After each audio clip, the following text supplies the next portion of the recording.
মিথুকরা পৃথিবীতে মানুষের ইতিহাস প্রচার করেছে। ডারউইন বিবর্তনবাদের প্রবক্তা মানুষের কাছে প্রচার করেছে মানুষ নাকি বানরের গোষ্ঠী, মানুষ বানরের থেকে এসছে। জগতের মধ্যে আল্লাহর নবী মানুষের সৃষ্টির ইতিহাস তাদের সামনে তুলে ধরলেন। তিনি বললেন, ওয়ালাকাদ খালাকনাল ইনসানা মিন সুলালাতিন মিন তিন সুম্মা জাআলনাহু নুতফাতান ফি قرارٍ مكين ثم خلقنا النطفة علقة فخلقنا العلقة مضغة فخلقنا المضغة عظاما فكسونا العظام لحما ثم أنشأناه خلقا آخر فتبارك الله أحسن الخالقين। বড় করে বলুন সুবহানাল্লাহ। মানুষ মাটির থেকে সৃষ্টি হয়েছে, মানুষকে মাটি থেকে বানানো হয়েছে। আন্নাসু কুল্লুহুম মিন আদামা ওয়া আদামু মিন তুরাব। পৃথিবীর সকল মানুষ এসেছে আদম থেকে, আর আদম হলেন মাটি থেকে। বড় করে বলেন না সুবহানাল্লাহ। হযরত আদম আলাইহিস সালাম পৃথিবীর মধ্যে মাটির থেকে সৃষ্টি হয়েছেন। জগৎবাসীর কাছে কোরআন ঘোষণা দিল। বিশ্বনবী মুহাম্মদ রাসূলুল্লাহ সাল্লাল্লাহু আলাইহি ওয়াসাল্লাম মানুষকে জানালেন যে আমরা কেউ বানরের গোষ্ঠী না। বানর হচ্ছে পৃথিবীর মধ্যে এমন একটা প্রাণী যেটা খালি টুপি চুরি করে। কতক্ষণ এটা এমন, এটা এক গাছ থেকে আরেক গাছে লাফায় যায়। এর স্বভাবই হচ্ছে অস্থির। কাজে উম্মতের জন্য কখনো উম্মত হচ্ছে এমন একটি জাতি যেটা খায়রে উম্মত, জগতের মধ্যে শ্রেষ্ঠ। এটা স্থির, এটা অস্থির জাতি না। কথা কি বুঝতে পারছেন ভাইরা আমার? পবিত্র কোরআন যা ঘোষণা দিয়েছে, আজ পৃথিবীতে সকল বিজ্ঞানী একমত যে মানুষের ভিতরে কোথাও বানরের অস্তিত্ব নাই। বানরের যে অস্তিত্ব সৃষ্টির ক্ষেত্রে, তার কোন একটি ক্ষেত্রেও সেটা খুঁজে পাওয়া যাবে না। মানুষ যেটা হাসে, সেই হাসিটা যেখান থেকে তৈরি হয়, আর বানর যে দাঁত বাইর করে হাসে, ওই হাসি মানুষের হাসি না। কথা বুঝতে পারছেন? যদি পৃথিবীর মধ্যে বানর থেকে মানুষই হতো, তাহলে হাজার হাজার বছর ধরে আটকা পড়া যেই বানরগুলো জঙ্গলের মধ্যে, আফ্রিকার জঙ্গলে, অথবা যেগুলো শত শত বছর ধরে চিড়িয়াখানায় যেগুলো আটকা পড়ে আছে জালের ভিতরে, অন্তত ইলেকশনের সময় তো হাত উঁচু করে বলতো যে আমরা মানুষ, তোমরা অন্তত পক্ষে আমাদেরকে বাইর করো, আমরা ভোটটা দিয়ে আসবো। কথা বুঝতে পারছেন? এই পৃথিবীতে এই ধরনের কিছু পচা মানুষ, যাদের জীবনটা ছিল অপূর্ণাঙ্গ, যাদের আপন অবস্থানে মহৎ প্রাণ মনে হয়েছে, আপন অবস্থানে যাদেরকে মনে হয়েছে বড় জ্ঞানী, কিন্তু পরবর্তীতে তাদের জ্ঞানের পরিধি যে অপূর্ণাঙ্গ ছিল এবং তারা যে পূর্ণাঙ্গ জ্ঞানী ছিলেন না, এটা পরবর্তীতে তা প্রমাণিত হয়েছে। এবং যে কারণে আজকের পৃথিবী তাদেরকে আর শ্রদ্ধার সাথে স্মরণ করছে না। কথা কি বুঝতে পারছেন? এই জন্য আমি আমার ভাইদের খেদমতে আরজ করতে চাই, বিশ্ব জগতের ওই মানুষগুলো যারা আজকের পৃথিবীতে আইন ব্যবসা করছেন, যারা আইনের জগতে ওকালতি করছেন, যারা ব্যারিস্টারি করছেন, যারা অ্যাটর্নি জেনারেল হিসাবে কাজ করছেন, কথা বুঝলেন? এই সকল মানুষ, তাদের জন্য সূরা ইউসুফ দুয়ার উন্মুক্ত করে দিয়েছে। হযরত ইউসুফ আলাইহিস সালামের চরিত্র হননের জন্য সে দেশের আজিজে মেশরের স্ত্রী নিজেই একজন বিবাহিত মহিলা, যার ঘরে স্বামী আছে, সে নিজে পর্যন্ত হযরত ইউসুফ আলাইহিস সালামের জন্য পাগলিনী হয়ে গেছিল। কেন? যদি পৃথিবীতে আল্লাহ যতগুলো সৌন্দর্য দান করেছেন, তার মধ্যে এই সুন্দরের মধ্যে অর্ধেক সুন্দর আল্লাহ দিয়েছেন হযরত ইউসুফ আলাইহিস সালামের মধ্যে। এই জন্য যেই দেখে তার চোখ খারাপ হয়ে যায়। হযরত নবী ইউসুফ আলাইহিস সালাম ঘরের ভেতরে সত্তর দুয়ার আটকা।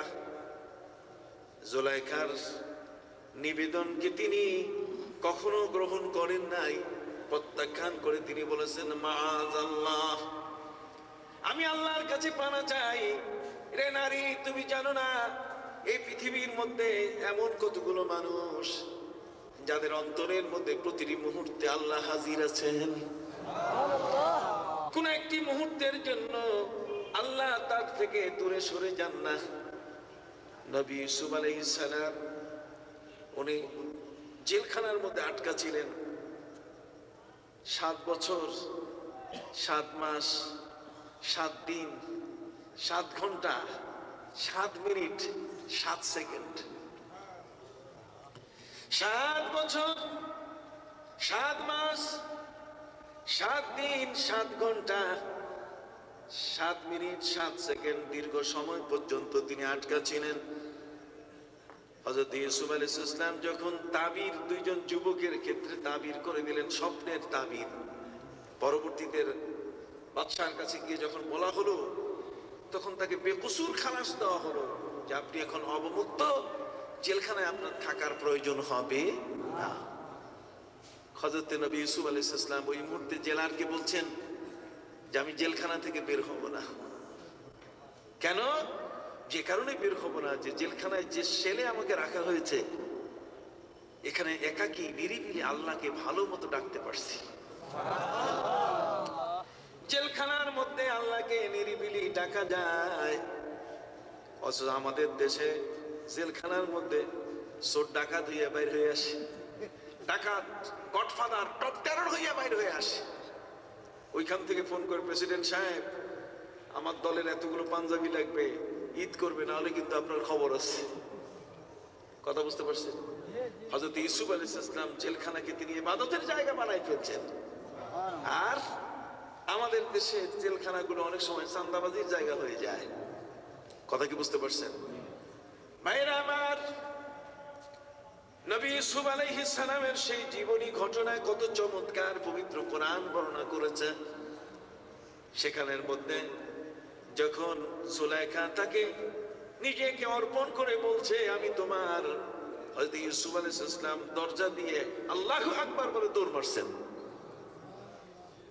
70টি বন্ধ দরজা অটোমেটিক খুলে গেল।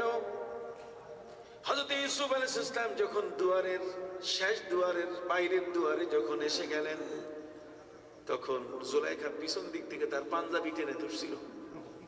কতক্ষণ না কি টেনে ধরছে? হযরত ইউসুফ বলছেন ন, ইমানের শক্তিতে আগিয়ে যাওয়ার কারণে ওনার পিছনের পাঞ্জাবির একটা অংশ জুলাইখার হাতের মধ্যে চলে আসছে, ছিঁড়ে গেছে। কথা বুঝতে পারছেন? দুইজনে ধস্তাধস্তি করতে যাইয়া শেষ পর্যন্ত লাস্ট দুয়ার খুলে গেল।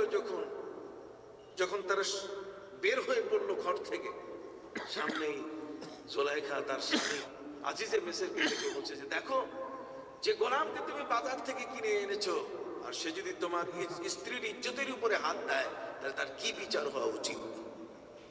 কথা বুঝতে পারছেন? আজিজে মিসর বলে উঠলেন যে এর বিচার জেলখানা ছাড়া তো আর কিছু হতে পারে না। তার মানে জুলাইখা বলছে যে আমার স্বার্থ যখন পূরণ হলো না, জেলখানায় তাকে ভর্তি করো। হযরত ইউসুফ আলাইহিস সালামকে জেলখানায় ভর্তি করার পায়তারা শুরু হলো। কিন্তু তারপরও তো আসামিকে জিজ্ঞাসা করা উচিত যে আসলে ঘটনা ঘটছে কি। আসামি বলছে হুজুর, আমি তো এই কামের মানুষ না, আপনি দরকার হলে ডাক্তারি পরীক্ষা করেন, দরকার হলে আমার জামা কাপড় পরীক্ষা করেন। শেষ পর্যন্ত হযরত ইউসুফ আলাইহিস সালামের এই বিষয়গুলো সম্পর্কে কথা বলার জন্য আইনজীবী নিয়োগ করা হলো। কন্যা সুবহানাল্লাহ। ওই আইনজীবীরা ইউসুফ আলাইহিস সালামের জামাকে নিয়ে পরীক্ষা করা শুরু করলো। আইনজীবীদের একদলের বক্তব্য হলো, যদি জামা সামনের দিক থেকে ছিঁড়ে তাহলে জুলাইখা সত্যবাদী, ইউসুফ মিথ্যা বলছে। ওয়াইন কানা কামিসুহু কুদ্দা মিন দুবুরিন ফাকাযাবাত ওয়া হুয়া মিনাস সাদিকিন। যদি জামা পিছন দিক থেকে ছিঁড়ে তার এটা ওই মহিলার কারসাজি, ইউসুফ এখানে অপরাধী হবেন না। আদালতের মধ্যে আইনজীবীদের এই বিশাল তর্কের মধ্যে হযরত ইউসুফ আলাইহিস সালাম পবিত্র প্রমাণিত হলেন। আজিজে মিসর ডাক দিয়ে বলে, ইউসুফ আরিজান হাযা, রে ইউসুফ, আর যেন কোনোদিন আমার বউয়ের কাছে তোমার না দেখি। আসলে ইউসুফ কোনোদিন তার বউর কাছে যায় নাই, কিন্তু বউর তো মন রক্ষা করতে হবে। এমন কিছু স্বামী আছে যে বউরে কন্ট্রোলে আনতে পারে না, একেবারে আজদাহা আজরাইল, কিছু কইলে 10টা কইয়া ছয়। কথা বুঝতে পারছেন ভাইরা আমার? হযরত ইউসুফ আলাইহিস সালামকে ডাক দিয়ে বলে, আজিজে মিসর, ইউসুফ আরিজান হাযা, ইউসুফ তুমি এর থেকে দূরে থাকো। আর স্ত্রীকে ডাক দিয়ে বলে, ওয়াস্তাগফিরি লিযামবিকি, তুমি